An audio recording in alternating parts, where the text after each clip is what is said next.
Atención amantes de los animales, ¿sabías que las nutrias marinas tienen un truco adorable para no perderse en el mar?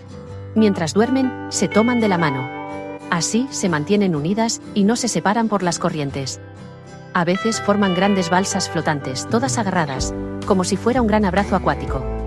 Este gesto no solo es tierno, también demuestra cómo el trabajo en equipo es clave para su seguridad.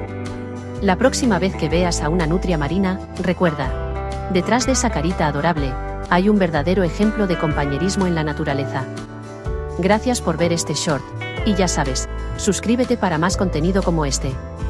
Hasta la próxima, exploradores.